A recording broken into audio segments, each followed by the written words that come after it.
They say marriages end slowly, with quiet silences and subtle betrayals, but mine ended in a single sentence that cut through the air like a blade. "Sign or get out," Victor mocked, waving a stack of papers in the very house I had paid for long before he ever stumbled into my life. His smirk was the kind men wear when they think they've won. He stood in the living room like a conqueror, chest puffed, jaw tight, acting as though this house, my house, was suddenly his kingdom. I saw it in his eyes. He thought throwing me out would shatter me, that one ultimatum could undo decades of work, of sacrifice, of carefully built independence. I didn't argue. I didn't scream. I didn't even flinch. I simply took the pen he'd left beside the papers, signed my name with the same steady hand I used for million-dollar contracts, and placed my keys on the table. Then I walked away without a word. He didn't know that silence is sometimes louder than rage. The next morning, I found him in my office at precisely 7 a.m. He was seated in my chair, my custom ergonomic chair that had cradled me through countless 14-hour workdays, looking as though he'd staged a coup. His new leather briefcase rested by his feet, its shiny locks gleaming like he'd bought it yesterday to look important. My desk, usually pristine, had been transformed into his mock courtroom. Bank statements, property deeds, contracts, every paper he could get his hands on, were arranged in neat piles. He tapped a pencil against a yellow legal pad covered in shaky cursive, loops and swirls that looked more like a child's doodles than an actual financial strategy. "It's time we discuss who really owns what in this marriage," he said, trying to sound authoritative. I didn't bother to sit.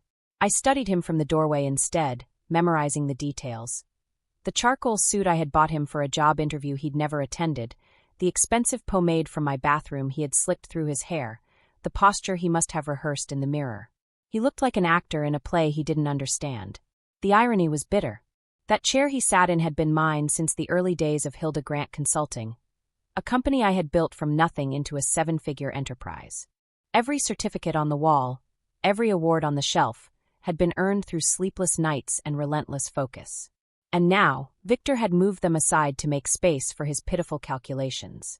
I noticed the filing cabinet, locked when I'd left it, was now slightly ajar.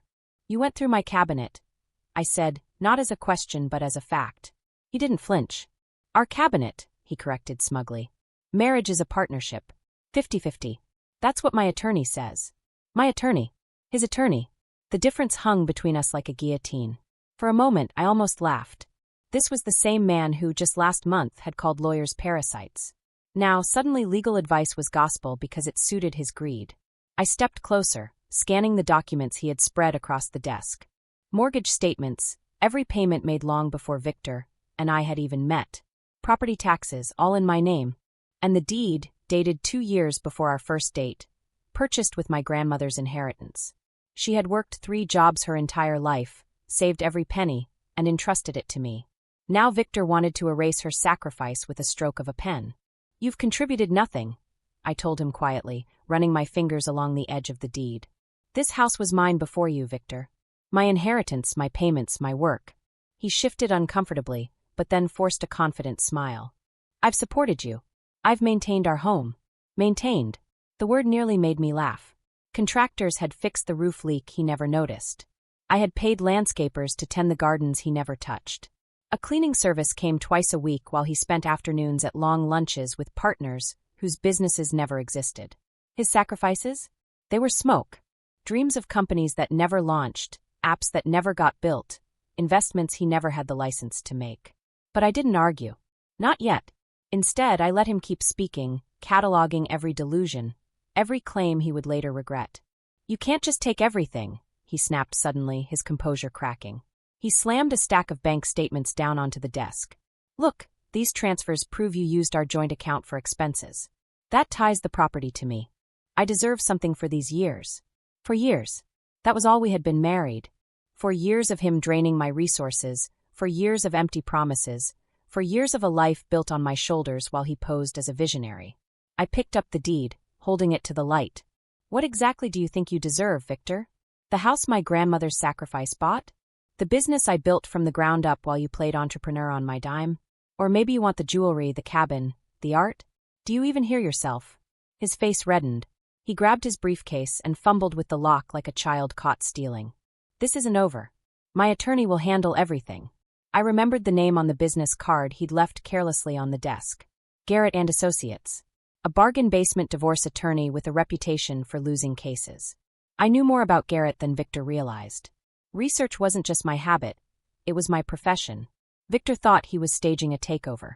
What he didn't know was that I'd been preparing for this battle far longer than he had. My documents were airtight. My attorney was the kind who never lost. And my silence this morning wasn't weakness, it was strategy. As he stormed out of my office, briefcase clutched like armor, I whispered to myself the truth he would soon learn. The house is mine. The business is mine. And soon, Victor, you won't even have your illusions left. I have always believed a room remembers who it belongs to. The fibers of a carpet, the grain of a desk, the tilt of a lamp. Objects lean toward their owner the way sunflowers turn to light. That morning, my office leaned away from me. Victor had arrived before dawn like a burglar who brought his own spotlight. He'd rolled my chair to the center of the room and positioned himself behind my desk, shoulders squared, chin lifted, the pageantry of authority draped across him like an ill-fitting suit. My awards, industry plaques that once lined the credenza, were shuffled aside to make space for a trembling stack of printouts and a yellow legal pad crammed with loops of uncertain cursive. An opened file cabinet drawer gaped like a torn pocket. He was still in the charcoal suit I had bought him for an interview he'd canceled with a sniff. There were faint white deodorant marks across one lapel, and the shine on his shoes looked rushed, like he'd discovered the polish 5 minutes too late. The briefcase by his foot was new and eager, the kind a salesman carries before he learns how hard doors can close. "I've done some calculations," he announced when I stepped in, as though delivering a state address. "It's time we discuss who really owns what in this marriage." He gestured to tidy piles as if they were exhibits. Mortgage statements, account summaries, a copy of the deed, photocopied crooked. He'd lined them with a ruler. The edges were too straight, the way a child arranges toy soldiers. I walked to the window and opened the blinds wider. Morning light poured over the papers. Dust motes lifted and swam, suddenly visible and embarrassed. "You went through my cabinet," I said. My voice sounded calm even to me. "Our cabinet," he corrected, tapping the pad with a pencil. "Marriage is 50-50, Hilda. That's what my attorney says." I let that sit between us. The words my attorney looked strange in his mouth, like a borrowed smile. Yesterday he had called lawyers parasites. Today he wore their language like cologne. He cleared his throat. "So, first, the house. Your grandmother's inheritance purchased the down payment, yes, but we've shared expenses as a couple. That's commingling. That means marital." I glanced at the statement he'd circled in red. Grocery shares, utilities, a cleaning service, everyday life. Not a cent touching the mortgage, taxes, or trust account. He had circled the wrong ocean and called it land. "And your company?" He brightened, warming to the speech he'd practiced. "I've provided extensive support. Emotional labor. Logistics. Networking. We attended events together. You bounced decisions off me." He said emotional labor like a toddler trying out a grown-up word. Pleased, unsure, a little sticky. My phone buzzed in my pocket. I ignored it. The only movement I allowed myself was to set a fallen frame upright. The 5 under 40 award I'd earned the year before he moved into my house with 2 suitcases and a drawer of protein powder. "Victor," I said, "what is it you actually want?" He smiled then, that thin crescent that always meant he was certain the money would appear the moment he finished the story. "A fair division," he said. "Half of the equity in the house. A stake in the business proportionate to my contributions, say 40%. The Vermont cabin we could list as joint recreational property. Your jewelry is complicated, but marital gifts are customary." He slid the legal pad across the desk for me to admire. He'd written marital assets at the top in heroic capitals, then bullet-pointed my life. It read less like a plan than a wish list assembled from overheard conversations. I picked up the pad and read it because I wanted him to see me reading it. "You've put the cabin," I said. "Have you been there since the winter we got lost because you refused to carry a map?" He blinked. "That trail was mislabeled. The trail had signs. You didn't read them." A knock sounded, soft and hesitant. Clara, my operations lead, stood in the doorway with a folder clutched to her chest. 28, precise as a metronome, she never interrupted unless it mattered. Her eyes flicked to Victor in my chair, down to the misaligned award frames and back to me. "I can come back," she said. "It's fine," I told her. "What do you need?" She stepped in and set the folder on the corner where my keyboard should have been. "2 things. First, accounting flagged yesterday's credit card activity. There were retrievals from the corporate portal that didn't match our schedule. Someone downloaded the monthly statements and the vendor contracts. Victor's pencil stopped tapping. Second, she continued carefully, Mr. Harris left a message. He said he saw a woman using your front door key on Tuesday afternoon while you were in Boston. Blonde, athletic. He thought it was a new housekeeper and wanted to confirm the alarm code change. I kept my gaze on Clara's face and not on Victor's. Thank you, I said. Please have IT log every access attempt for the last 30 days. And ask accounting to freeze all new vendor profiles until I approve. Clara's relief was visible. She nodded and left, closing the door with the exact pressure that prevents a latch from clicking loudly. When the sound faded, the room felt even brighter. Victor tried to laugh. It came out brittle. Your staff is overzealous. They are thorough, I said. He shifted, defensive. You were in Boston. I needed statements to verify the household flow. Just doing my part. Just doing my part. He loved that phrase. It was broad enough to claim credit for anything and specific enough to be unprovable. I turned the legal pad around and slid it back to him. If you plan to make a case for commingling, I said, you'll need something other than grocery runs, a Christmas tree, and the time you ordered space heaters without measuring wattage. He bristled. My attorney thinks. What's his name? I asked softly. Garrett, he said. Garrett and Associates. Of course, I said, as though I'd been expecting that exact answer. Because I had. My own attorney, Eleanor Bates, had emailed me a dossier on him last week. A man who mistook volume for advocacy and glitter for gold. The kind who frequented microphones and avoided statutes. Victor mistook my silence for concession. He leaned forward, thumbing the corner of the deed copy. Here's what we'll do. We'll list the house and split the proceeds. You'll buy me out of the company, or we sell it, your call. We can avoid court if you cooperate. I let the word cooperate settle on the desk like dust. Do you know, I said, why you like sitting in my chair? His mouth opened. Closed. Because I'm making decisions, he said. No, I walked behind him and placed my fingers on the chair's back very lightly. Because it's comfortable. It holds you up no matter how you lean. It forgives bad posture. It keeps your back from aching after you've been still too long. You like what it does for you. I stepped away. You confuse the chair with power. You confuse access with ownership. He stood with a little huff, annoyed at the metaphor he couldn't steer. You think you're smarter than me. I considered that and declined to answer. The truth is rarely productive when the room is full of performative men. My phone buzzed again. A single glance at the screen, Eleanor Bates. I lifted it and answered, keeping my eyes on Victor. Eleanor, I said, you're on speaker. Good morning, Hilda. Eleanor's voice filled the office, measured dry the timbre of a scalpel. I read your message. Is he in your chair? Victor flinched. Who is this? My counsel, I replied. Eleanor, we have a list. I assumed. Paper rustled on her end. Remind Mr. Grant that premarital assets held by a properly funded trust remain separate property, and that ordinary household expenditures do not transmute title absent express intent. Also remind him that removing confidential client documents from a locked cabinet can constitute misappropriation. Victor's face drained a shade. I didn't remove anything. You printed, Eleanor said. IT logs reflect new device connections at 5:41 a.m. We'll subpoena if we need to, but for now, Mr. Grant, please return the copies and step away from the desk. He looked at me. You're recording this. I am, I said. Missouri is one-party consent. So is memory. Eleanor's voice gentled just for me. Hilda, have Clara collect the papers. Have IT change all admin credentials. I'll send over the hold notice in an hour. And drink some water. Thank you, I said and ended the call. For a heartbeat, the room was quiet except for the faint hum of the air purifier, the sound I depended on during midnight edits. Victor breathed, shallow and quick, like someone remembering what lungs are for. This is unnecessary, he said. We're adults. We can be reasonable. Reasonable would have been knocking, I said. Reasonable would have been asking what the deed says before circling Christmas lights on a bank statement and calling it a stake. He blew out a laugh that wasn't a laugh. You think this is over? My attorney is about to advise you to stop posting, I said calmly. He blinked. Posting? Victor, I said. If you're going to stage a coup, don't do it on Instagram with my grandmother's china in the background. He swallowed and looked involuntarily, toward the doorway as if the internet might be waiting there with handcuffs. I gathered a few frames from the credenza and set them gently back in place.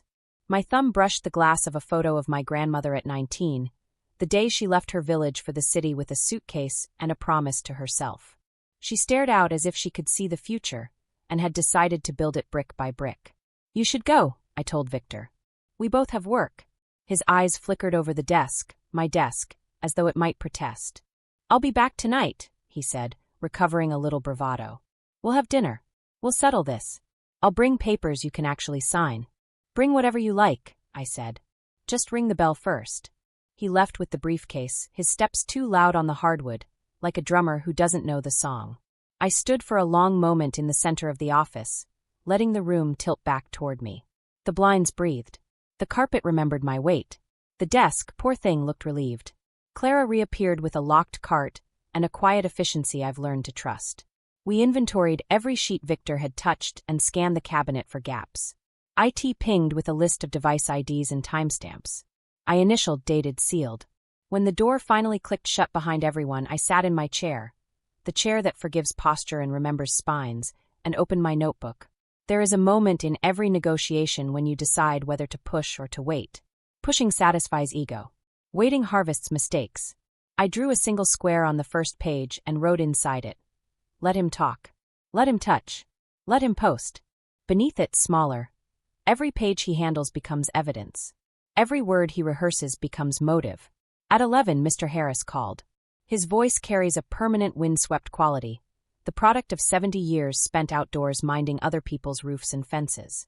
"Ms. Grant," he said, "forgive the intrusion, but I wanted to be sure you knew. A young woman used your key on Tuesday. Parked in the driveway like she owned it. The kind that runs 5 miles before breakfast.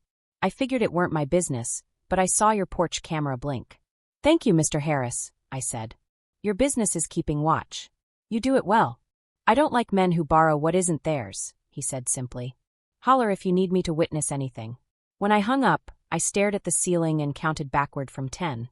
There is anger that cracks you open and anger that sets like glaze. Mine cooled into something smooth and hard. At noon, Eleanor texted 3 words. "Dinner is theater." I stared at them until they sharpened into a plan. Victor wanted to sit at my table and perform fairness. I would set the stage and let him forget where the lights were. I would give him rope, paper rope, digital rope, velvet rope, and watch what he built with it. I closed my notebook and locked the cabinet. My office leaned toward me again, and I felt the room exhale. Tonight, he would try to claim the script. Tonight, I would hand him a pen that writes in indelible ink. They say arrogance is loud, but desperation whispers in the cracks.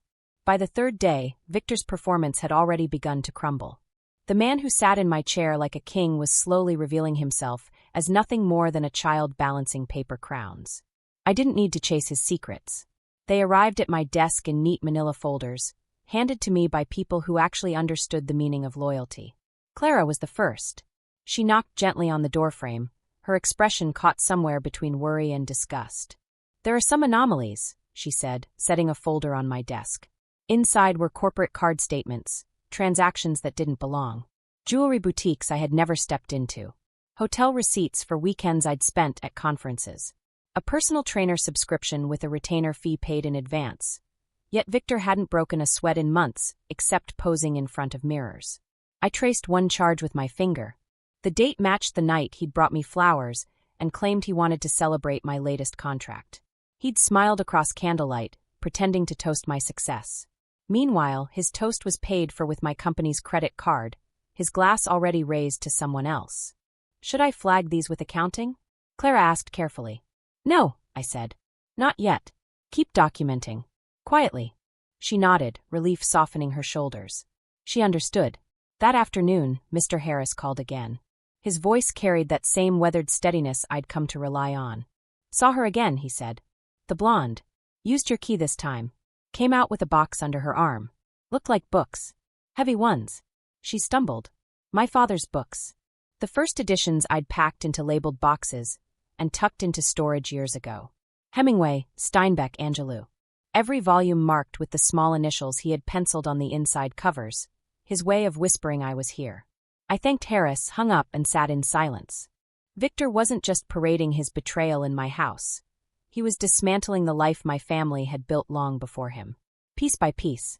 That night I opened Instagram, half expecting to see him smirking from a bar stool. What I found was worse. A photo of my living room. Our living room, he would call it, rearranged into something grotesque. My grandmother's Wedgwood china lined the mantel, not as heirlooms but as props. Victor posed with his gym buddies, a beer in hand, captioned, "New chapter starts now. My house, my rules." The arrogance was blinding, but for me it was evidence. Screenshots taken, time-stamped, archived. Each slip revealed the truth. Victor didn't understand the game he was playing. He thought possession meant ownership, that hashtags could overwrite deeds, that swagger could erase signatures. I let him keep spiraling. Clara returned the next morning with another folder. "You should see this," she whispered. It was a payment receipt, $2,500 to a law office I didn't recognize. Garrett and Associates, of course, but the payee wasn't listed as Victor. The line read, "Jessica Reeves, retainer fee paid in cash." Jessica Reeves. A name I didn't know, but one that sat on the page like a shadow. So this wasn't just infidelity of the body or betrayal of the vows. This was conspiracy, coordinated and costed. He hadn't simply found a lover, he'd found an accomplice. I closed the folder slowly, feeling the weight of it settle over me. Victor thought he was orchestrating a grand takeover. In truth, every move he made was another crack in his own armor, another rope I could later tighten around his wrists. For now, I stayed silent. Silence was sharper than any accusation. And as I sat in my chair, staring at the folders stacked neatly on my desk, I wrote one line in my notebook, underlined twice. He thinks he's staging a performance. Let him. I will keep the receipts. He's not the lead actor in this story. He's the evidence.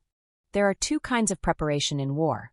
The kind you announce and the kind you fold quietly into your pockets, invisible until it matters. Victor thought he was preparing for battle. In truth, he was only rehearsing lines for a performance I had already written.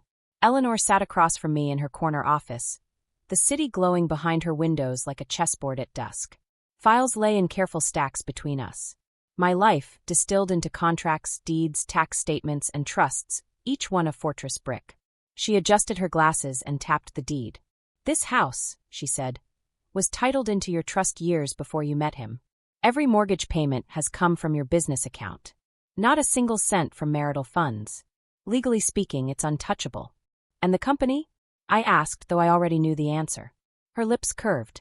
"Sole proprietorship. Incorporated pre-marriage. He could stand on the courthouse steps and scream until his throat bled. It would still be yours." I exhaled slowly. Relief washed over me, but it didn't feel like victory. Not yet. Then why do I feel like I'm still losing? Eleanor's eyes softened for just a moment. "Because you are. Not your assets, Hilda, but the illusion of partnership, the story you told yourself about who he was. That's harder to lose than money." I looked down at my hands. They were steady. They always were. Years of negotiating contracts had trained me to keep them from trembling. But inside, something cracked. Not fear, not panic, but the grief of realizing the man I had once chosen had been choosing against me all along. She let the silence stretch before shifting back into her precise, professional tone. "Let him talk. Let him move.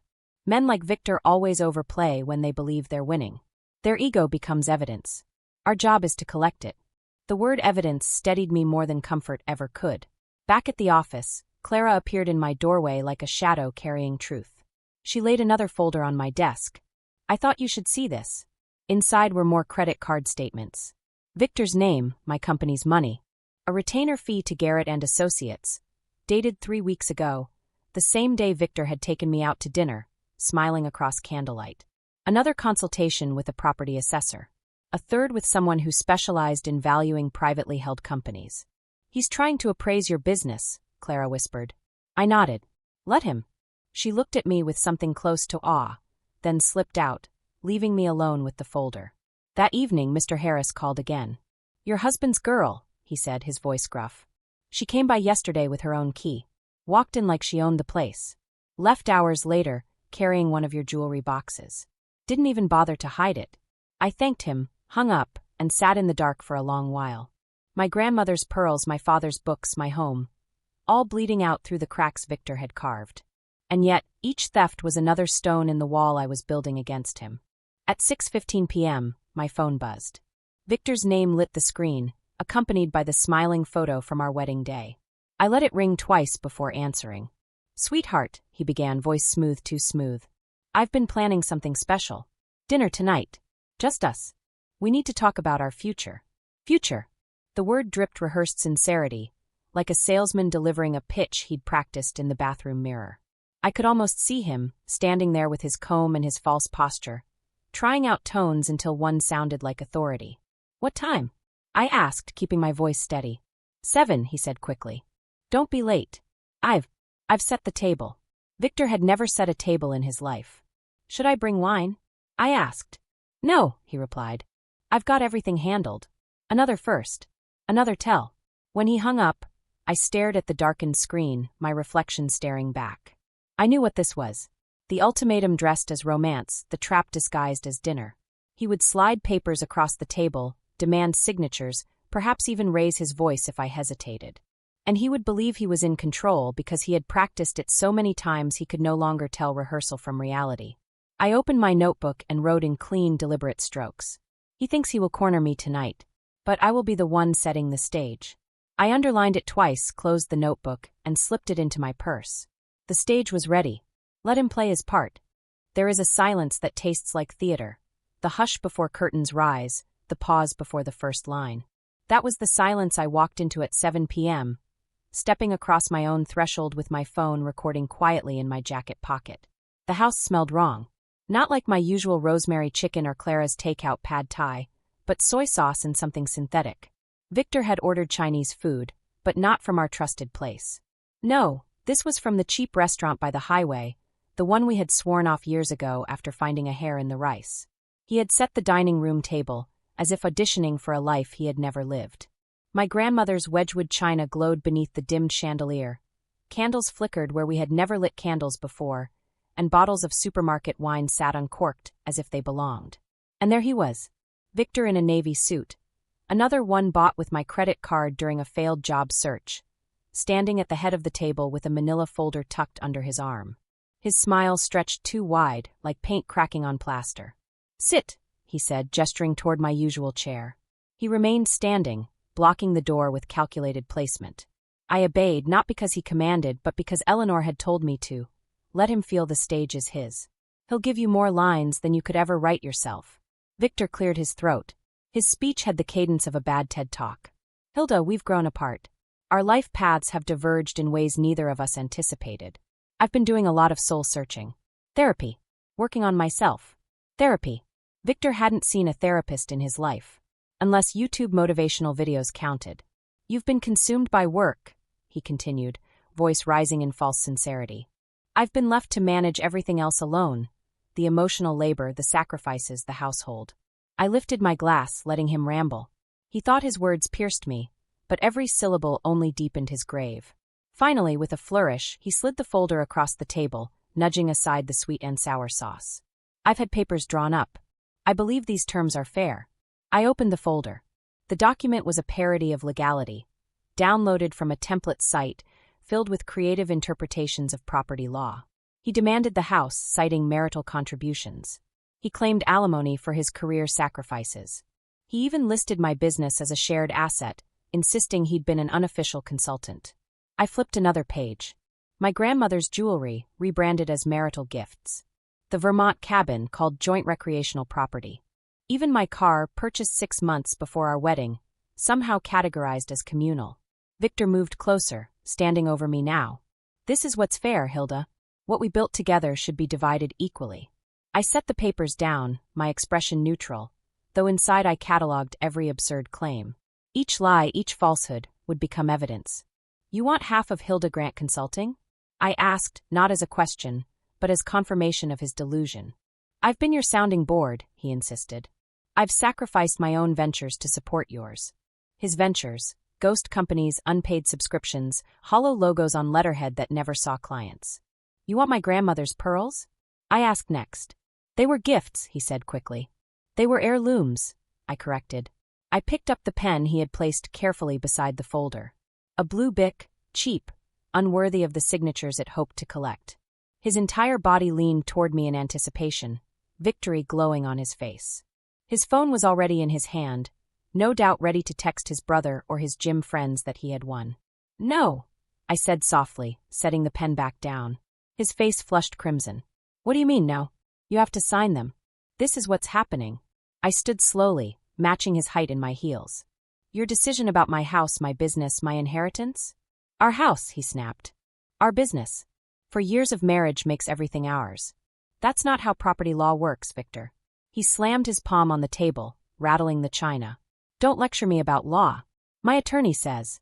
"Your attorney," I cut in, advertises on bus benches. His color shifted from red to purple. He leaned across the table, voice low and forced. "You're going to sign, Hilda. Voluntarily, or the hard way." I tilted my head. "The hard way." His jaw tightened. He pointed at the door. "Sign the papers or get out. This is my house now. I've established residency. I've contributed to its maintenance. Sign or pack your things and leave." The words hung in the air like poison. I looked at the folder, then back at him. He thought he'd cornered me. He thought his rehearsed menace and bargain bin law advice were enough to topple what I'd built. So I picked up the pen again. Slowly, deliberately, I signed every page. Each stroke perfect, each letter deliberate, as if writing poetry in indelible ink. Victor's body sagged with relief. Triumph spread across his face. He thought he had won. When I finished, I closed the folder and reached into my pocket. My keys clinked against the china as I set them beside the papers. Then my wedding ring, platinum, self-purchased when Victor dismissed rings as outdated, followed. I stood, collected my purse, and walked toward the door. "That's it," he called after me, half confused, half triumphant. "You're just leaving?" I paused at the threshold and looked back at him. Standing there among takeout containers and stolen heirlooms, clutching papers he didn't understand, celebrating a victory that never existed. I said nothing, because silence, once again, would speak louder than rage. The thing about paper victories is that they wilt in the rain of reality. Victor strutted into the night, clutching a folder of signatures he thought were gold, parading around the living room as though he had seized an empire. But empires built on sand collapse the moment the tide comes in, and my tide was already rising. I didn't sleep at home. I slept at a downtown hotel suite, neutral ground with clean sheets that didn't smell of Victor's cologne or carry the weight of his delusions. From there, I could watch his world unravel like cheap thread. At 8:47 p.m., Marcus, my CFO, called. "The transition is complete," he said briskly. "All company accounts have been restructured. Victor Wilson's access terminated. Corporate cards deactivated. Automatic payments suspended." "How many?" I asked. 17, he replied. His BMW lease, gym membership, country club dues, wine storage, something called executive presence coaching. All tied to your business account. All closed. I almost laughed. Months of his networking had been funded by me, not ambition. He'd been paying a life coach $400 a month to tell him he was special while he drained my accounts like a child with a straw. 20 minutes later, my phone buzzed again, an alert from security. Victor had tried to charge $127 at Velocity Sports Bar. Declined. $84 at a liquor store. Declined. $45 at a pizza place. Declined. Each rejection time-stamped. Each one another nail hammered into the coffin of his pride. Meanwhile, my neighbor Jennifer texted me a video from across the street. Victor was on the porch with his gym crew, beers raised high, shouting into the night. She chose spreadsheets over family. I gave her an ultimatum and she walked out. "My house now, my rules." I watched his voice echo across the quiet cul-de-sac, every syllable caught by Jennifer's phone. Proof. Evidence. Another crack in the armor. By morning, the first domino had fallen. Emma, my financial analyst, texted me at dawn. "Victor picked up the monthly statements last week. Did you authorize?" No, I had not. And buried in those statements was another retainer fee, $2, $500 to Garrett and Associates. Dated the very night he had taken me out for dinner, flowers in hand. Lies layered on lies, each one clumsy, each one traceable. At 9:15, Jennifer sent another photo. Victor in the driveway, pajama-clad, staring in horror at the empty space where his BMW had been repossessed. The notice fluttered in his hand, unreadable to him because panic had made every letter foreign. At 9:42, Clara forwarded screenshots. Victor's frantic attempts to access the company portal, flagged as unauthorized. He had tried to log into systems he'd never had permission for, hoping to fabricate evidence of partnership. Every keystroke logged. Every attempt documented. By noon, Jessica, his golden-haired accomplice, had moved on. She posted a photo at brunch with a new man, champagne flute in hand, the caption dripping with betrayal. When the universe removes toxic people automatically. Hashtag trading up, hashtag new energy. She'd even tagged Victor before deleting it minutes later. Proof again. Even his mistress had filed for an upgrade. I sat at my hotel desk, laptop open, and let the quiet of victory seep into my bones. Each failure wasn't just satisfying, it was necessary. Because every time Victor shouted, posted, or swiped a declined card, he handed me another piece of rope. Rachel, my attorney, called that afternoon, her tone sharp with satisfaction. He's overplayed. The signatures he demanded? Worthless. The trust protects everything. But better, his boasting constitutes evidence of intent to defraud. Hilda, he's burying himself. That night, Victor posted again. A selfie in my office, 3 computer monitors glowing, LED strips across the walls. The caption read, "Finally making this space productive. No more corporate prison vibes." I screenshotted it, cataloged it, filed it. Collapse doesn't happen with a bang. It happens with a series of humiliations so small, they stack until the weight crushes you. By evening, Victor's empire had shrunk to empty bottles, declined cards, and the echo of his own lies bouncing back from walls he thought he owned. And I, alone in my hotel room, finally let myself smile. Tomorrow, he would learn that even illusions leave paper trails, and every trail led back to me. Morning broke like a judge's gavel, sharp, final, merciless. I was in Eleanor's office before 9, the city still yawning awake while my war was already in motion. She had everything ready, contracts, filings, affidavits. Neat stacks of order that would crush the chaos Victor had created. Rachel, my other counsel, was already at the conference table, coffee in hand, her smile sharp enough to cut glass. At precisely 10:03 a.m., Eleanor's phone lit up. The name, Thomas Garrett, Victor's so-called attorney. Eleanor pressed speaker. "Miss Thornton," Garrett began, his voice already strained. Papers rustled on his end, frantic. "I need clarification on some documents. The CBW Holdings Trust, for instance." Rachel's brows arched. "Yes. My client was under the impression the property was marital asset. But I see here. Your trust predates the marriage. Signed, witnessed, notarized." His words tangled, thinning into panic. Rachel's tone was calm, surgical. "Mr. Garrett, your client signed 7 documents acknowledging the trust. His initials appear on every page. If he now claims ignorance, that constitutes documentary fraud." On the speaker, Garrett's breathing hitched. In the background, another voice snapped. "Get Victor on the phone immediately." A click, then Victor's voice, high and trembling. "Tom, what's happening? My car is gone, my cards don't work, I can't even make coffee in my house." Garrett's tone hardened. "It's not your house, Mr. Wilson. It never was. You signed documents acknowledging that fact. And then you tried to claim sole ownership.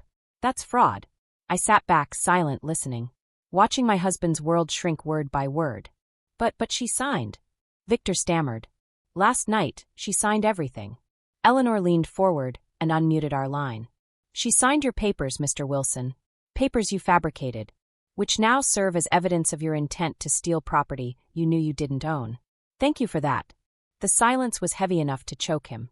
Garrett cursed under his breath, then returned with forced composure. "We may have had misunderstandings, but surely we can negotiate." "No," Eleanor cut in. "You have 72 hours. Vacate the premises. Leave every item not purchased with Victor's own verifiable funds. If you damage property, we file criminal charges. If you resist, we file for eviction. Deputy Martinez already has the notice." I could almost hear Victor's jaw unhinge. "Eviction? From my own?" "Not yours," Eleanor said, voice like steel. "Not now. Not ever." The call ended abruptly, Garrett realizing he had walked his client into a grave. That afternoon, I sat in Rachel's office as she drafted the eviction. My phone buzzed with updates from Marcus. More declined payments, more default notices. Even his gym membership was suspended. His empire, credit, cars, image, crumbled in real time. By the next morning, Deputy Martinez was on my driveway with official papers in hand. Jennifer, my watchful neighbor, filmed from across the street as Victor stood in rumpled pajamas, face pale, reading the eviction order he could not comprehend. He shouted something about squatters' rights, about residency laws, but the deputy simply handed him the documents and walked away. Authority doesn't argue with delusion. By noon, Daniel, Victor's brother, arrived with a U-Haul. I watched from a discreet distance as Victor's possessions were loaded. A gaming chair, exercise equipment, half-finished vision boards. His empire of failure shrunk to cardboard boxes smaller than my quarterly tax files. Neighbors lingered, pretending to water gardens already soaked. Mrs. Chin sipped tea on her porch, smirking openly. Victor, red-faced, tried to argue over the television, the wine fridge, the Peloton bike. Each time, Daniel showed receipts with my name. By 4 p.m., the truck pulled away, sagging under the weight of his delusions and not much else. Rachel called, voice crisp. It's done. Legally, financially, socially. He has nothing. I stood in my doorway as the locksmith reset the locks, the click of the new deadbolt echoing like a final sentence. Sunlight streamed through open curtains Victor had always kept drawn. For the first time in years, the house breathed. I was free. But freedom wasn't the end. It was the beginning of rebuilding what was always mine. The night the locks clicked into place, I stood in the foyer of my house and listened. It was a silence I hadn't heard in 4 years. Not heavy, not hostile, not filled with the constant drone of Victor's half-baked business calls or his motivational podcasts blasting from the living room. This silence was alive. It belonged to me. The house exhaled as though it had been waiting. Curtains pulled open, windows unlatched. Sunlight spilled into rooms Victor had kept dim, claiming headaches while he hunched over his games. I walked through each space, touching furniture, walls, picture frames, reminding myself that every inch had been mine long before Victor rehearsed his first speech in the mirror. The deep cleaning crew came the next morning, armed with steamers, disinfectants, and the quiet understanding of professionals who had erased other people's ghosts before. Patricia, the team leader, nodded knowingly when I told her to pay special attention to the master bedroom. She didn't ask questions. Some things didn't need words. While they worked, I retrieved treasures Victor had tried to bury under the word clutter. My father's Hemingway collection, my grandmother's china, the secretary desk she had used to write her letters. Box by box, I restored the soul of the house. The garage, once choked with Victor's unused gym equipment, became my library within weeks, floor-to-ceiling shelves lined with volumes he had mocked as pretentious. The air smelled of wood polish and ink, not sweat and supplements. My reading chair sat perfectly angled toward the morning light, a sanctuary he would never touch again. When Sarah flew in from Seattle, she brought champagne. "You finally came to your senses," she said, grinning as she popped the cork. We toasted in crystal glasses Victor had wanted to sell, because nobody uses crystal anymore. We used it that night because some things are not meant to be sold or explained away. Word spread quickly. Neighbors talked. Colleagues whispered. Even business partners Victor had name-dropped without ever meeting sent polite emails asking if the corporate account remained open. Without him, of course. Jessica, his so-called upgrade, posted cryptic messages about red flags and men who couldn't even pay for coffee. She blocked him publicly, leaving no ambiguity. Victor's carefully curated image, entrepreneur, visionary partner, crumbled faster than the paper he had thrust in front of me that night at the table.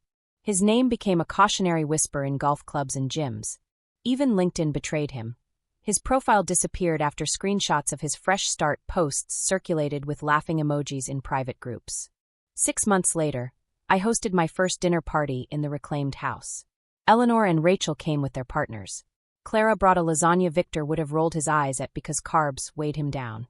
Mrs. Chin carried dumplings, the ones Victor had dismissed as too ethnic. We gathered around my grandmother's china, the same dishes Victor had used for his final performance. The room glowed with warmth, not pretense. Conversation flowed without force, laughter rising from real joy, not desperation. I raised my glass as Rachel leaned back, smiling. "To Hilda," she said, "who proved the best revenge isn't taking what someone else has, but protecting what's always been yours and letting them destroy themselves." Her words lingered long after the toast. Because that was the truth. My revenge hadn't been fire and fury. It hadn't been shouting or breaking things. It had been patience, documentation, preparation, and silence. Victor destroyed himself. I simply refused to hold the wreckage.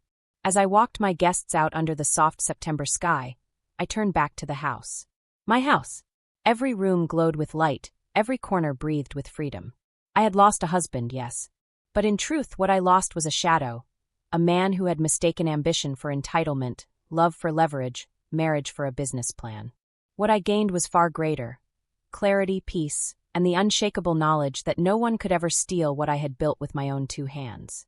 and that was the sweetest revenge of all.